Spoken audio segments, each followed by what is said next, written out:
ये कहानी सिर्फ दो मुल्कों की नहीं बल्कि एक ऐसी सरजमीन की है जिस पर सदियों से मुख्तलिफ कौमें हुक्मरानी करती रही हैं। बाद में बनी इसराइल की कौम भी यहाँ आकर आबाद हुई। हजारों साल पहले फिलिस्तीन की जमीन पर मुख्तलिफ कौमें आबाद थीं।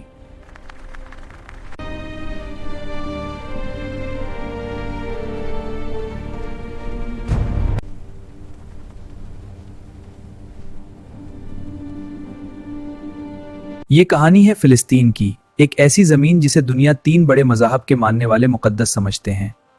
तकरीबन 400 साल तक फिलिस्तीन उस्मानी सल्तनत के ज़ेर इक़्तिदार रहा। इस दौरान मुसलमान, ईसाई और यहूदी एक साथ इस सरजमीन में रहते थे। उस्मानी सल्तनत कमजोर हो गई और फिलिस्तीन बरतानिया के कब्जे में चला गया। इस जमाने में भी यहाँ ज्यादातर आबादी अरब मुसलमानों और ईसाइयों की थी, जबकि यहूदियों की तादाद बहुत कम थी।